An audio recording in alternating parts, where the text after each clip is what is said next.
ఏపీలో తాజాగా అధికారం చేపట్టిన కూటమి సర్కార్కు కేంద్రం నుంచి వరుసగా గుడ్ న్యూస్లు అందుతున్నాయి. ఇప్పటికే రాష్ట్రంలో పెండింగ్ లో ఉన్న రహదారి ప్రాజెక్టులతో పాటు కొత్త ప్రాజెక్టులకు కూడా సీఎం చంద్రబాబు ఢిల్లీ టూరులో కేంద్ర మంత్రి నితిన్ గడ్కరీ ఆమోదం తెలపగా, మరో కేంద్ర మంత్రి ఏకంగా 60,000 కోట్ల ప్రాజెక్టును రాష్ట్రంలో ఏర్పాటు చేసేందుకు సూత్రప్రాయంగా అంగీకరించారు. త్వరలో దీనిపై చర్యలు ప్రారంభం కానున్నాయి.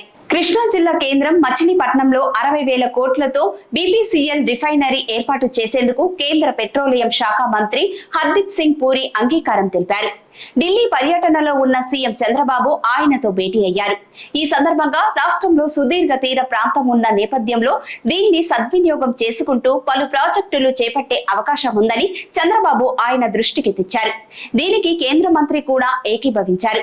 మచిలీపట్నం ఎంపీ వల్లభనేని బాలశౌరితో కలిసి చంద్రబాబు పెట్రోలియం మంత్రి హర్దీప్ సింగ్ పూరితో సమావేశమయ్యారు. ఇందులో కేంద్ర మంత్రి బందరులో బీపీసీఎల్ ప్రాజెక్టు ఏర్పాటుకు 2 నుంచి 3,000 ఎకరాల భూమి అవసరం అవుతుందని తెలిపారు. అంతకన్నా ఎక్కువగా అవసరమైన కేటాయించేందుకు సిద్ధమని బందరు ఎంపీ బాలశౌరి కేంద్ర మంత్రికి తెలిపారు. దీంతో త్వరలోనే దీనిపై ఓ అధికారిక ప్రకటన చేస్తామని హర్దీప్ సింగ్ పూరి హామీ ఇచ్చారు. 4 ఏళ్లలో ఈ ప్రాజెక్టును పూర్తి చేసే అవకాశం ఉన్నట్టు తెలిపారు.